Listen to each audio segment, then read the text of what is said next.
Hey everybody! In this video I'm going to show you how I made two really lovely cards for my friends. So I'm using this kind of just basic plain old, it's like cardstock specifically for cards, for greeting cards.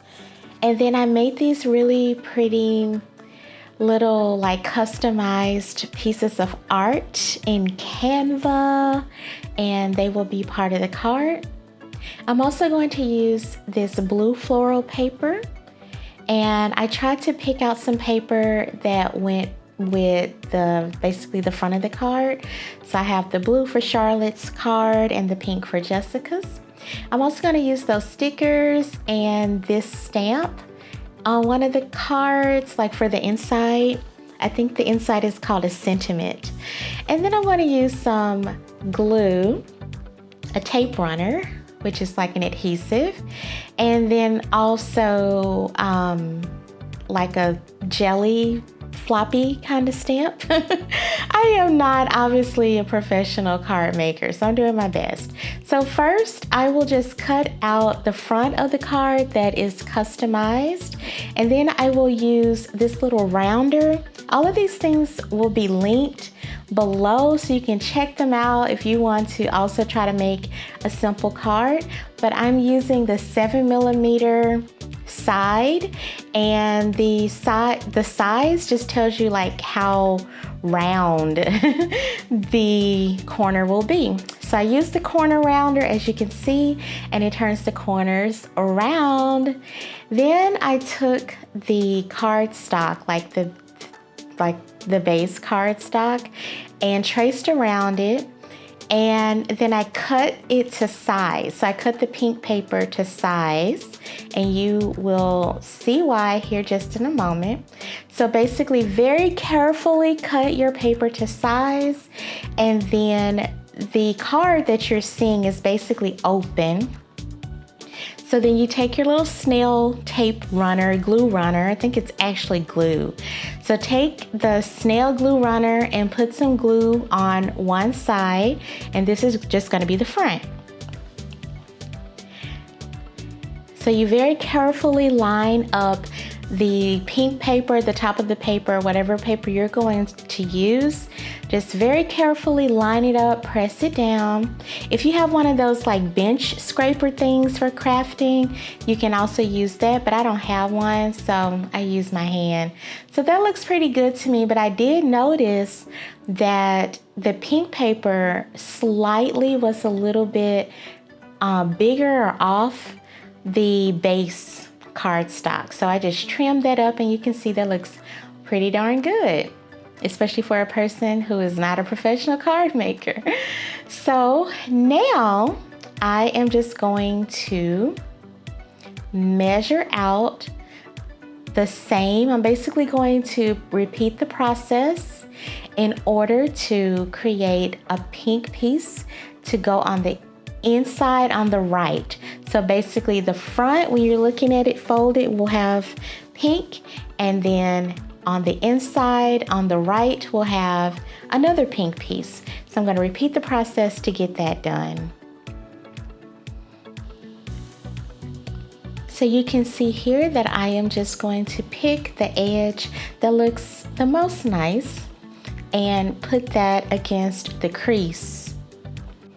So again, taking my snail glue runner and putting some strips of adhesive, and then very carefully meeting the edge of the pink paper to the crease and the cardstock. Take your time to adhere the pieces together, because if it's a little crooked, then you'll have to cut it off to make it look straight, and that's just an extra step, so take your time. Smooth it down. Trim off any little bits if you need to, and then press it together to fold it. If you have a bone folder, you can use that to press it down, or you can use something that you know will not make a mark on the paper. I do not recommend using a pencil or like a pen that might have some ink or something on it. So just use something that you know will not make a mark on your paper. So next I'm going to use a piece of this just plain cardstock. This cardstock is just plain white and it is 8 by 8, but it doesn't really matter the size because you're just going to use another piece of paper. It can be cardstock or printer paper, whatever, to print or to cut out a white background for the front design. Having a piece of white behind it just gives it a little bit something extra, gives it a little bit more dimension.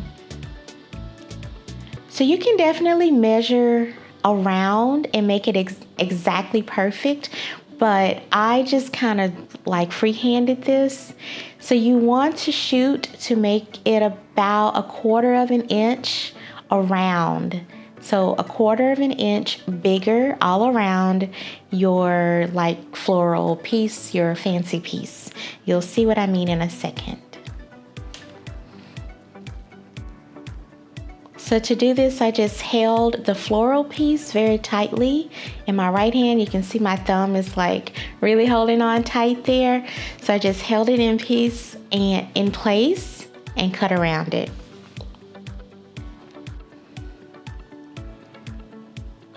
I actually tried to work with these glue dots, but I think mine were either cheap or old. They did not work out for me.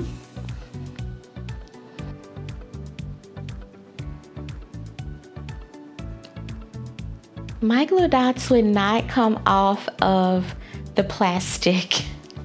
I think that I've had them for too long and they have just really stuck to the plastic. And as you can see there, I tried to get it off and it actually tore this side of the paper.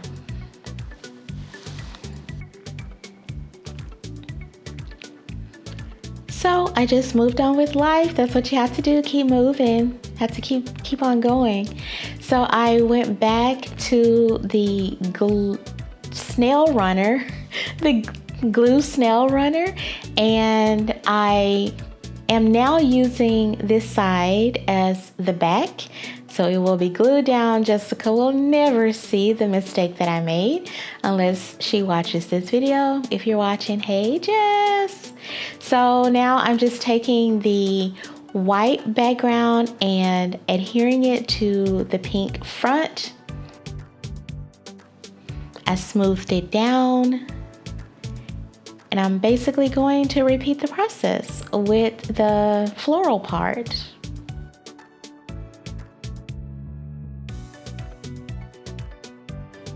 The only suggestion that I have here is to do a better job than you see what I'm doing with getting glue on the edges. Because when I took close-up pictures of the card, I could see that the edges were not glued down like perfectly.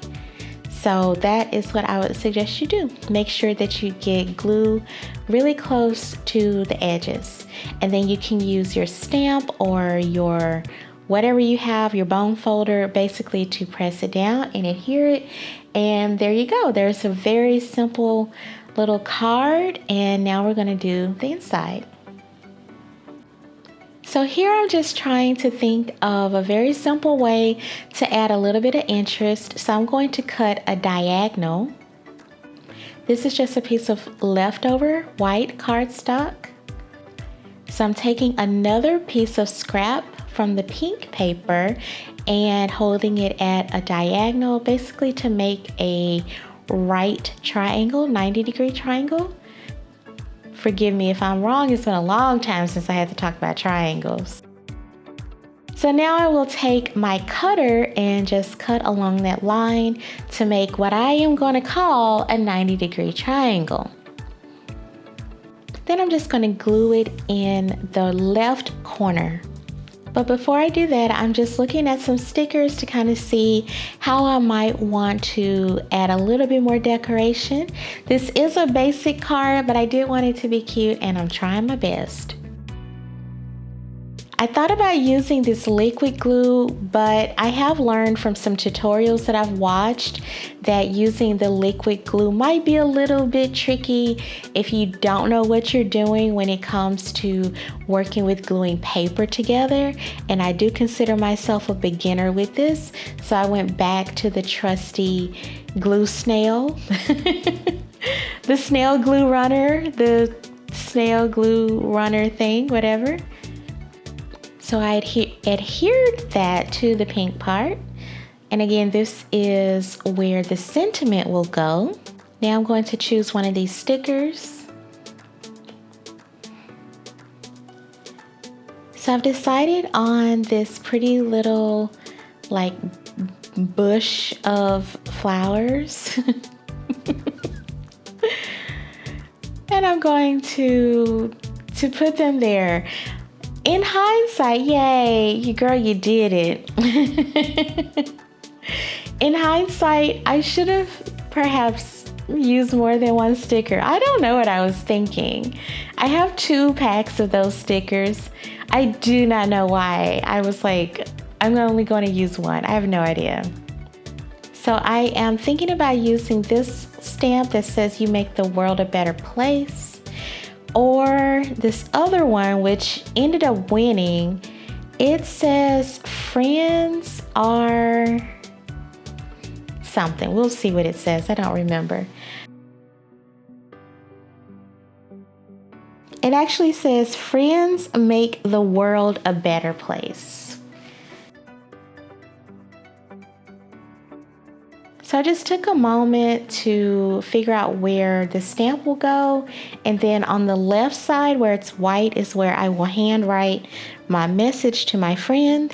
With the clear kind of jelly cling stamps, I think they're called cling stamps, you have to use them with the little see-through like card stamp thing, and I am going to use this new ink pad in the color wine because it matches the colors of the lettering and the flowers on the front. So like I was saying, you have to use the floppy stamps, the cling stamps with the see-through board, and it has a grid, but this stamp is actually too big to go side to side, so I had to diagonally kind of position it. And then I take the stamp ink and pat it on top, and I'm pausing to make sure that the ink is being equally distributed on the stamp. And the stamp board being see-through is very helpful, as you can see, because you can see exactly where your stamp is going to appear. You just put it down and apply a little bit of pressure and wait a few moments and pull it straight up and quickly like you saw that I did, and there you go. Have your sentiment stamped in your card. So now I've decided to also decorate the envelope. The card is quite minimalist, and this friend is also quite the minimalist, so maybe she will appreciate that the card is a little bit minimalist in decoration. But I'm going to use this pink shimmery paint. You can actually see even on camera that paint is a little bit shimmery, a little bit glittery. So I'm going to use the pink paint and some green and some white and a very fine brush. So I have my Talenti tub of water. This is a good use of a plastic container. I'm just using the top of the gelato tub to put tiny little dots of paint. So I'm going to basically use this as a palette. I do not have a paint palette, so I'm going to use this as my palette. And you can see I'm using just a teeny little bit. I don't want to waste the paint because I'm just going to make some very small little vines on the envelope.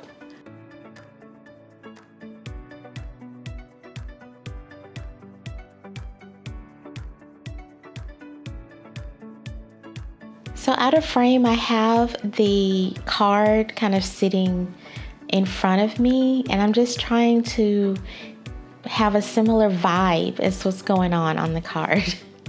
I am not a painter, so I just did my best. I'm doing these little art projects that you'll see me post on the channel now and then as a way to relax, to reduce some anxiety, and to just practice doing something creative. So I started with the vines, and then I used the shimmery pink to make some very faint little leaves on the vine. I actually really enjoyed the precision that I could get with this very, very fine, tiny little brush.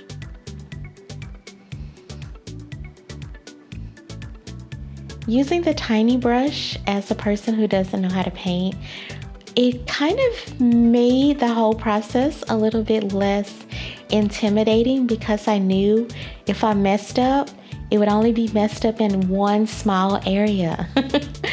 So if you're like me, maybe start to try to practice painting with a small brush. I don't know if that's professional level advice, but that's just what I experienced. I'm also going to use the white to make some little dots along the vine.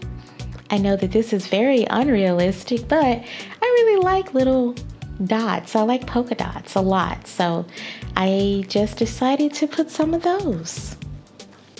And if you're using this video as inspiration, my other suggestion to not follow what I'm doing is at the top right, do not paint anything at the top right, because that is where your stamp goes, and I forgot about that.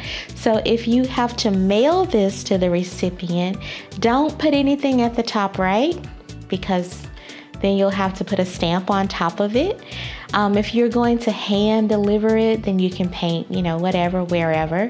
But just keep that little tip about the top right in mind if you're going to use the U.S. Postal Service. So there we go. There we have it. My little bit of flair to the envelope. And I'll put it aside to dry. So I repeated a similar process to make the second card for Charlotte. And so I've just skipped ahead to show you me painting the card, the envelope for her.